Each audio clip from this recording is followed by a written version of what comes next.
مسلمان گھرانے میں پیدا ہوئے، ہمیں شرک سے شدید نفرت ہے، مشرک قطعی جہنمی ہم مانتے ہیں، بالکل جہنم میں جائے گا، اگر توبہ کیے بغیر مر گیا تو کبھی اس کو باہر نکلنا نصیب نہیں ہوگا، لیکن واقعی مشرک کو، مسلمان کو نہیں۔ یاد رکھیے اگر کسی مسلمان کو مشرک کہہ دیا تو نبی کریم صلی اللہ علیہ وسلم ارشاد فرماتے ہیں، مسلم کی روایت ہے کہ جس نے کسی مسلمان کو کافر کہا اور وہ کافر نہ ہو تو یہ کفر کہنے والے کی طرف لوٹ آئے گا، وہ خود کافر ہو جائے گا۔ علماء نے فرمایا اس حدیث کو اس کے ظاہر پر معمول کرنا واجب ہے، اگر آپ نے کسی کو کافر کہا تو آپ بھی کافر ہو جائیں گے۔ کیوں ہو جائیں گے اس کی لاجک آپ کو بتا دیتا ہوں، اگر ذہن میں رہے تو بہت اچھا ہے۔ مسلمان اور کافر یہ جو دو لفظ آپ کسی پر بولتے ہیں اس کے عقیدے کے اعتبار سے بولتے ہیں۔ آپ کسی کے عقیدے کو درست پاتے ہیں تو کہتے ہیں آپ مسلمان ہیں، کسی کے عقیدے میں بگاڑ اور فساد ہے آپ کہتے ہیں آپ کافر ہو، ہے کہ نہیں؟ ایسا ہوتا ہے نا؟ تو معلوم ہوا کہ مسلمان یا کافر کہنا اصل میں عقیدے کے صحیح ہونے یا غلط ہونے کے اعتبار سے ہے۔ یہ رد المحتار میں علامہ ابن عابدین شامی رحمۃ اللہ علیہ نے علت لکھی ہے جو میں آپ کو بتا رہا ہوں۔ اب اگر آپ کسی مسلمان کو کہتے ہیں تم کافر ہو اور وہ کافر نہیں، تو ہم اسے کافر کب بولیں گے؟ جب اس کے عقیدے کفریہ ہوں گے، حالانکہ اس کے عقیدے کفریہ نہیں ہے، مسلمانوں والے ہیں، تو گویا کہ ہم نے اسے کافر کہہ کے یہ ثابت کرنے کی کوشش کی کہ اس کے تمام اسلامی عقائد کفریہ ہیں، تو اسے کافر کہنے کی وجہ سے ہم کافر نہیں ہوئے، بلکہ اس کے اسلامی عقائد کو کفریہ عقائد قرار دینے کی بنا پر اللہ تعالیٰ ہمیں دار اسلام سے خارج کر دیتا۔ یہ ہے اصل علت۔ اب مسلمان کو مشرک کہنا کتنی بری بات ہے۔ بولتے جی داتا صاحب کا مزار شرک کا اڈا ہے، شرک ہو رہا ہے، لوگ سجدے کر رہے ہیں وغیرہ وغیرہ۔ میں ایک نفیس بات کہتا ہوں، ذرا سے توجہ کیجئے گا، اپنی سابقہ زندگی پہ نظر دوڑائیں دیانتداری کے ساتھ۔ آپ اگر کبھی مزار پر گئے، آپ نے اپنی آنکھوں سے کسی آدمی کو خاص سجدہ کرتے ہوئے دیکھا ہے قبر کو؟ خود سوچئے گا، بس مجھے نہ کہیں، خود سوچئے گا۔ جو سجدے کی حیت ہے، کبھی آپ نے زندگی میں کسی ایک شخص کو بھی قبر کو اس طرح سجدہ کرتے ہوئے دیکھا ہے؟ دیانتداری سے سوچئے گا۔ میں خدا کی قسم کھا کے کہتا ہوں، سینکڑوں مزاروں پہ گیا ہوں، آج تک اپنی زندگی میں کسی قبر کو سجدہ کرتے ہوئے نہیں دیکھا، خدا کی قسم کھا کے کہتا ہوں۔ اور آپ بھی اب سوچیں گے آنکھیں بند کر کے تو آپ کہیں گے واقعی صحیح کہہ رہے ہیں، ہم نے تو خالی سنا ہے یہ قبر پرستی ہوتی ہے، قبر کو سجدہ کر رہے ہیں۔ نہیں، کوئی سجدہ نہیں کرتا، پھر بالفرض اگر سجدہ بھی کر رہا ہو، بالفرض سجدہ بھی کر رہا ہو، ذرا توجہ رکھیے گا، آخری بات، پھر میں اپنے میزبان کے موضوع کی طرف آؤں گا۔ تو سجدہ دو طرح کا ہوتا ہے، اور بھی قسمیں لیکن ہم بڑی دو لیتے ہیں، ایک سجدہ عبادت، ایک سجدہ تعظیمی۔ سجدہ عبادت کا مطلب یہ ہے کہ کسی کو عبادت کے لائق سمجھ کر اسے سجدہ کرنا، اور سجدہ تعظیمی کا مطلب یہ ہے کہ اسے لائق عبادت تو نہ سمجھا جائے، قابل تعظیم سمجھتے ہوئے اسے سجدہ کرنا سجدہ تعظیمی ہے۔ ہمارے مذہب اسلام کی تعلیمات کے مطابق سجدہ عبادت کفر و شرک اور سجدہ تعظیمی حرام اور گناہ کبیرہ ہے، لیکن آدمی کافر نہیں ہوتا۔ اب دیانتداری سے بتائیے، اگر ایک گاؤں کا، پنڈ کا دیہاتی بھی کسی صاحب مزار کی قبر پہ سجدہ کر رہا ہو تو کیا وہ اسے معبود سمجھ کر سجدہ کر سکتا ہے؟ میرے خیال میں کبھی بھی نہیں۔ وہ اسے اللہ کا ولی سمجھ کر، قابل تعظیم سمجھ کر ہی سجدہ کرے گا، کوئی بھی ایسا نہیں ہوگا کہ لائق عبادت ہے اس کو سجدہ کر رہا ہوں۔ میں سمجھتا ہوں مسلمان کے ساتھ یہ بدگمانی بالکل غلط، یہ ہو ہی نہیں سکتا کہ کوئی مسلمان یہ سمجھے کہ یہ لائق عبادت ہے اس کو سجدہ کرو بھائی، ایسا نہیں ہو سکتا۔ لہذا زیادہ سے زیادہ آپ یہ کہہ سکتے ہیں کہ یہ حرام اور گناہ کبیرہ کا مرتکب ہے، اب بھی اسے کافر کہنا کیسا ہے؟ غلط ہے کہ نہیں؟ اب وہی مسلم کی روایت، اگر آپ وہ صرف سجدہ تعظیمی کر رہا ہے اور آپ نے اسے کافر کہہ دیا تو وہ تو کافر نہ ہوا، آپ جو تقوی کے پیکر بنے ہوئے اور آپ کو تقوی کا ہیضہ ہو گیا، ملیریا ہو گیا، آپ کافر ہو جائیں گے۔ اب بعض کہتے ہیں نہیں ہم نہیں مانتے یہ تقسیم، مطلب ہم نہیں اس کو لیتے، بس جو سجدہ کر رہا ہوگا ضرور کافر ہوگا، ہمیں کیا پتا سجدہ تعظیمی کر رہا ہے، سجدہ عبادت کر رہا ہے، بس ہم اسے کافر کہیں گے، مشرک کہیں گے، ایسا نہیں۔ آپ کو پہلے معلوم کرنا ہوگا، اگر آپ اس تقسیم کو نظر انداز کر دیں گے تو کائنات میں کوئی بھی شرک سے نہیں بچ سکے گا، ہر مسلمان مشرک ہو جائے گا۔ کیسے؟ ایک جگہ جمعے کی نماز ختم ہوئی، ایک آدمی کھڑا ہو گیا، کہنے لگا سب کلمہ پڑھو لا الہ الا اللہ محمد رسول اللہ، اس لیے کہ تم سب مشرک ہو گئے۔ لوگوں نے کہا لا حول ولا قوت، اللہ کی بارگاہ میں سجدہ کرتے مشرک ہو گئے، کمبخت یہ کیا کہہ رہا ہے؟ کہنے لگا میں نے یہ دیکھا کہ امام صاحب قبلے کی دیوار کو سجدہ کر رہے تھے، پچھلے والی صف امام کو سجدہ کر رہی تھی، سیکنڈ صف پہلی کو، تیسری دوسری کو، چوتھی تیسری کو، ایک دوسرے کو سجدہ کر رہے تھے، تم سب کافر ہو گئے، مشرک ہو گئے، کلمہ پڑھو کلمہ پڑھو۔ لوگوں نے کہا بے وقوف انسان، ہم بظاہر ایک دوسرے کے سامنے جھکے ہوئے تھے لیکن اصل نیت تو اللہ کو سجدہ کرنے کی تھی نا۔ معلوم ہوا نیت کا اعتبار ہے، جھکنے کا نہیں۔ اگر جھکنے کا اعتبار ہو تو گھر کی عورت کو دیکھیے گا کبھی جوتی تلاش کرنے کے لیے بستر کے نیچے جھکتی ہے، جیسے جھکے کہ آپ بولے کہ مشرکہ ہو گئے کمبخت، کیونکہ جھک گئی بستر کے سامنے۔ گاڑی ٹھیک کرنے والے کے پاس گئے، وہ جھکا ہوا کارپینٹر نیچے کہا گئے مشرک ہو گیا، کیوں تم جھکے ہوئے تھے؟ ارے بھائی خالی جھکنے سے کوئی ہو جاتا ہے، نیت درکار ہے۔ نیت اگر آپ نہ مانیں گے تو کوئی مسجد کے اندر شرک سے نہیں بچے گا۔ جب نیت ہی اصل ہوئی، اب میں آپ سے پوچھتا ہوں کہ جو شخص صاحب مدار کے سامنے بالفعل اگر جھکا بھی ہوا ہے تو اس کی نیت پر مطلع ہونے کے لیے آپ کے پاس کیا پیمانہ ہے بتائیے؟ نبی کے لیے تو آپ کہیں کہ نبی کو دیوار کے پیچھے کا بھی علم نہیں ہے، اور خود آپ کسی شخص کو جھکا ہوا دیکھیں تو آپ یہ تصور کریں کہ ضرور اس کی نیت عبادت کی ہے۔ سبحان اللہ، نبی کے لیے تو دیوار کے پیچھے کا علم نہ مانا جائے، اور اپنے لیے ماشاءاللہ اتنی وسعت علمی کہ کسی کے قلب میں جھانک کر آپ نے دیکھ لیا کہ کس نیت سے سجدہ کر رہا ہے۔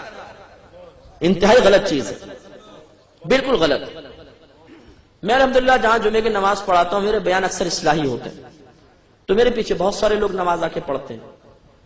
اب میں نے ایک دفعہ یہ کہا کہ بھائی بالفرض اگر استمداد کا قائل مشرک ہے، نبی کریم کے لیے علم غیب کو ماننے والا مشرک ہے، میرے پاس کے دلائل ہیں قرآن سے حدیث سے، میں سنی سنائی بات کرتا ہی نہیں ہوں۔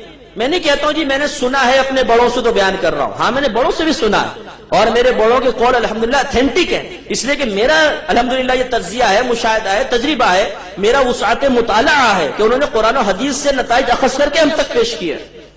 تو میں نے وہاں پہ گزارش کی کہ میں ان تمام چیزوں کا قائل ہوں، اب بتائیں میں مشرک ہوں کہ نہیں؟ اگر بالفرض میں مشرک ہوں تو میرے پیچھے نماز پڑھنا کیسا؟ اگر آپ میرے پیچھے کھڑے ہو کے نماز پڑھ رہے ہیں تو مجھے مشرک سمجھ کے پڑھ رہے ہیں یا مسلمان؟ اگر مشرک سمجھ کے پڑھ رہے ہیں تو مشرک کے پیچھے نماز پڑھنا کفر، اور اگر مسلمان سمجھ کے نماز پڑھ رہے ہیں تو مشرک کو مسلمان سمجھنا کفر۔ دونوں صورتوں میں کوئی نہیں بچ سکتا۔ تو اب جو لوگ تھے وہ کوئی ادھر دیکھے کوئی ادھر دیکھے، اور وہ تو حقیقت میں آپ کو بتاتا ہوں کہ صرف یہ سنی سنائی باتیں ہوتی ہیں، غلط فہمیاں ہوتی ہیں، انہیں زبان سے ادا کر دیا جاتا ہے۔ جب اس کی حقیقت پر غور و تفکر کیا جاتا ہے تو پردے کھلتے چلے جاتے ہیں کہ ہم آپس میں بہت زیادہ غلط فہمیوں کا شکار ہیں، انتشار کا شکار ہیں۔ مسلمان مشرک نہیں ہے، سمجھنے کی ضرورت ہے۔ ہاں جو غلط ہے وہ غلط ہے، اسے کبھی کوئی صحیح نہیں کہے گا۔ میں نہیں کہوں گا کہ مزار پہ ہونے والی ہر چیز صحیح ہے، عرسوں کے اندر ہونے والی ہر چیز صحیح ہے، ڈھول ڈھمکا، ناچنا گانا، عورتوں مردوں کا اختلاط، یہ گندی حرکات ہمارے بزرگان دین نے بالکل نہیں کی، ان کو منع فرمایا۔ اگر کوئی مزار پہ کر رہا ہے تو غلط کر رہا ہے۔ اسی طرح اگر کوئی امداد وغیرہ میں کسی بھی مسئلے میں خلاف شرع کام کرے گا، اس کی بالکل حوصلہ افزائی نہیں ہوگی۔ لیکن جو قرآن و حدیث سے بات ثابت ہے، کوئی عمل قیودات شرعیہ کے مطابق ہے، اس کو غلط نہ کہیے۔ سوچے سمجھے بغیر اگر آپ کہیں گے تو خود بھی پھر آپ نہیں بچ سکیں گے۔ اب آخری بات بس اس میں عرض کر کے آگے چلتا ہوں، اسی میں ایک بدعت کا مسئلہ بھی ہے کہ جی میلاد منانا بدعت ہے، 11ویں منانا بدعت ہے، تیجا 40واں سب بدعت ہے۔ واٹ از بدعت؟ بدعت کہتے ہیں نئی چیز کو۔ اس کی تعریفیں آپ کو مختلف ملیں گی، لیکن میں وہ آپ کو تعریف بتا رہا ہوں جو واقعی یہ تعریف ایتھینٹک ہے اور ماننی چاہیے۔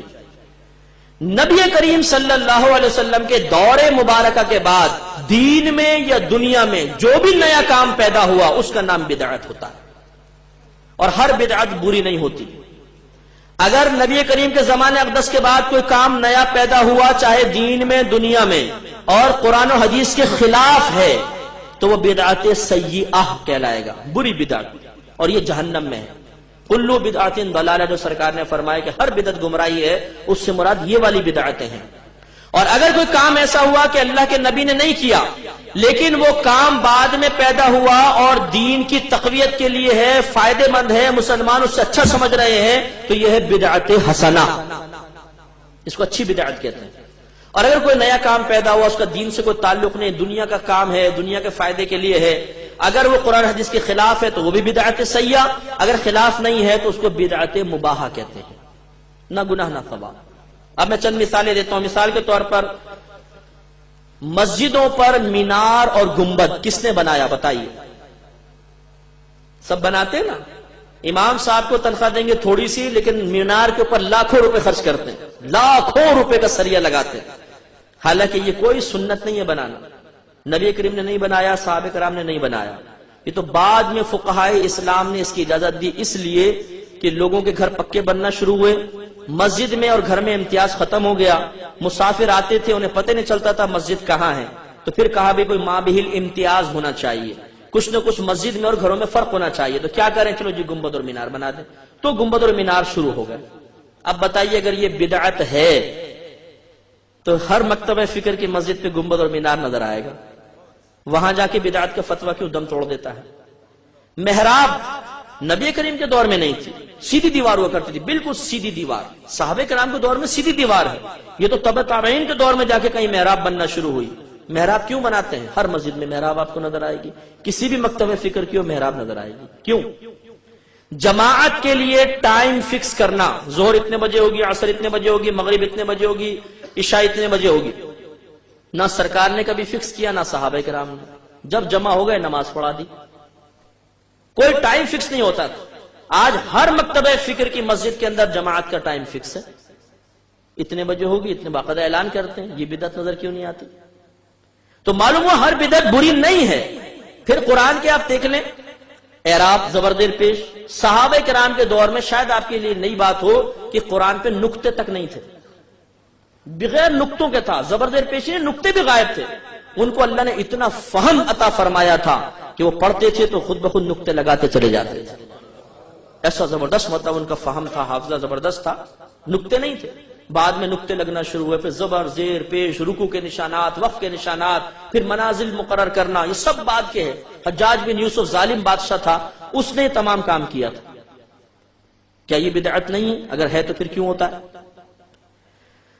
اب یہ دیکھیں کہ یہ بہت سی میں نے مثالیں دی کہ ہر شخص اس کو کر رہا ہے، اور حالانکہ سب بدعتیں، لیکن کوئی بدعت حسنہ ہے. بری بدعت کی مثال آپ دیکھیں، اور اس سے یہ بھی ثابت ہوگا کہ نبی کریم کے دور کے بعد ہی بدعت کا آغاز ہوا. سیدہ عائشہ صدیقہ رضی اللہ تعالیٰ عنہ فرماتی ہیں کہ لوگوں میں نبی کریم کے وصال مبارکہ کے بعد جو سب سے پہلی بدعت ظاہر ہوئی وہ پیٹ بھر کر کھانا ہے. یہ آپ کا الفاظ ہے کہ وہ پہلی بدعت جو نبی کریم کے بعد ظاہر ہوئی، پیٹ بھر کے کھانا ہے.